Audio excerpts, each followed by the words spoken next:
10 Tips to Rejuvenate Your Prayer Life, Episode 5. To shuckle or not to shuckle? That is the question. I'm writing and recording this series now for a particular reason, and I thought it was important to share the context. For years, even decades, widespread conversation both among rabbis and educators, as well as shul goers in communities like ours, have focused on prayer problems, a lack of meaning, the absence of ruach, spirit in the prayer, superficiality, talking during davening, prayers feeling like a performance, prayer itself being too long, the fixed nature of the liturgy, the content of that fixed liturgy, a lack of holistic integration in life, difficulty understanding the meaning of the words, and on and on. The list is long and well known. Encouragingly, a number of written works and movements, official and grassroots alike, have emerged as a corrective recently. Rabbi Dolinger's inspirational work on prayer modalities was published in Hebrew and then in English. A neo-Hasidic revolution, whatever that means, has energized Orthodox and non-Orthodox movements alike. Even at REIT's, my alma mater, the study of Kabbalah, Chassidut, and a fitting prayer style is now common. When I was there just over a decade ago, things were dramatically different. Those things would have been unthinkable. Art Green is now widely read and studied. Rabbi Nachman is mainstream. The Institute for Jewish Spirituality has grown dramatically in size and influence. Hadar's Rising Song Institute hosts a talented group of musicians producing new nigunim and liturgical music constantly. All of this is helpful to our prayer environment, and still is easy to get caught up in the winds of the moment without doing the work ourselves.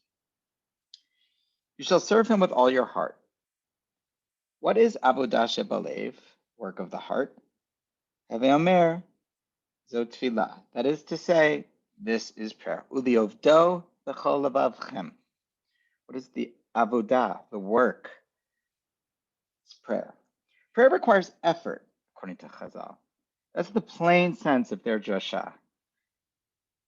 They say the Chidushei Arim, the founder of the Gera Chassidus, culminating ultimately in the line of the Sfas Emes, used to subtly work up a heavy sweat during prayer. It's hard work. This time now is ripe. The needs are great, clear, and shared. So much more of prayer is happening privately. All of the conditions are present to really work on prayer technique, prayer habits, and build our prayer muscles. When we're able to return to communal prayer more consistently and normally, if we put in the work now individually, the energy we'll be able to generate with our collective prayers will be palpable.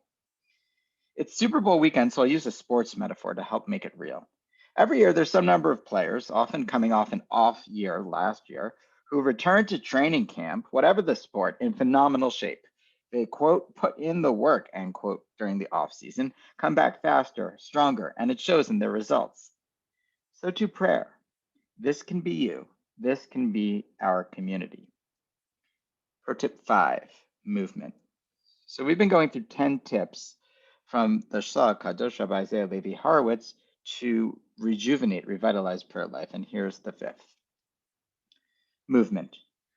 One who causes themselves to move during their prayer causes a diminishment of attentiveness. Conversely, one who stands still without any movement whatsoever aids their attentiveness. Now, that which is written, Kol atzmotai tomarna Hashem mi kamocha, my bones declare God who is like you, referring only to songs and praises, the blessings of the Shema and Torah study, but not to the prayer, the Amidah. If there's someone insistent on claiming it also refers to the Amidah, to prayer, it seems to me, says the Shla Kadosh, that you should pay no heed to that person's claims, as experience settles the debate and proves that standing still without movement during prayer causes a person to direct their heart. See for yourself.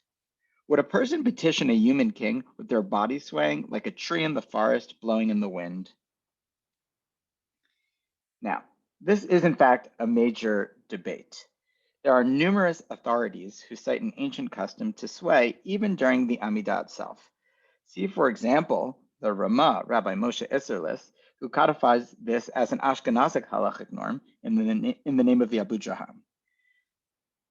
V'naguak amidaktikim litznoa b'shah shekorim b'Torah, dugmas haTorah shenosna beresas, v'chein b'shah shemispalalim, Hashem kol atzmosai tomarna Adonai mi kamocha. The punctilious are accustomed to move themselves when they chant the Torah, modeled after the giving of the Torah itself, which was done amidst trembling. And so too during the time of prayer, in the spirit of, all my bones will say God who is like you. In the Ramah's corner, the Maharil, the great 14th century codifier of customary practice of Ashkenazic custom, and several others. Now, the debate can be viewed in two ways. On the one hand, it could be viewed as a total debate. Is it better to shuckle or not to shuckle during the Amidah?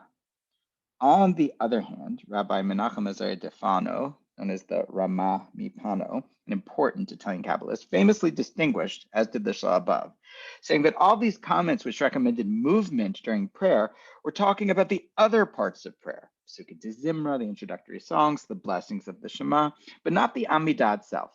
On this read, the debate is minimized or even eliminated. Here's my take. It's tempting to read this debate as a bona fide disagreement and to say the one who does like this is okay and the one who does like that is okay. It's about intention anyway, about the quality of our attention, which is a subjective experience. There's no need to be prescriptive here. In this matter, not clearly governed by legal norm, let everyone do what they find more efficacious on a given occasion. If you want to shuckle or sway, have at it. You prefer to stand still? Great. Live and let live. The Shah Kadosh may be giving a tell, though, about the nature of intentional prayer and a tip for how we can achieve it. It's supposed to be meditative. After all, the early pious ones sat in meditation for an hour before prayer, and the codes codify that we're supposed to sit in meditation at least for a little bit to still the mind and calm the body. If we're hoping to enter that inner world where our attention becomes taken entirely by God, an expansive version of tunnel vision, then we'll need stillness in our bodies. Many of us do have experience with the calm focus that comes from an extended period of meditation practice or similar activities, or know what it's like to have the senses hone in, to have the outside world drown out gradually and then suddenly, like we're wearing noise-canceling headphones. I am right now. You can reach this place before starting the Amidah, and I'd posit that most can with some training and practice. It's an entirely different prayer experience. You won't be able to do it every prayer, realistically, but it's worth choosing maybe one Amidah a week at first, and maybe even one Amidah a day if you can, and you have a little more time. Maybe it's Shabbat, shul's too long anyway. Maybe it's Mariv at night, things are quiet, people have gone to sleep. Maybe you're an early riser. When you reach the Amidah, pause and breathe, standing in stillness, just observing your breath with kind attention, returning every time you become aware that your attention has migrated until you feel calm and ready. Then pray. It's literally compared to the major leagues. You'll be fully absorbed in it, unaware, even if you're talking shul neighbor, standing in the presence of God, literally pouring out your soul in prayer. Prayer will take a lot longer, 5 or 10 whole minutes longer, and you won't care or notice. Spontaneous prayer will seem obvious. Your life and its priorities will come into sharp focus. Uliovdo b'chol levavchem. Train and work, liovdo, hard, to pray with your full loving attention in your heart. That is to say, Heve Omer, this is prayer, so tefillah.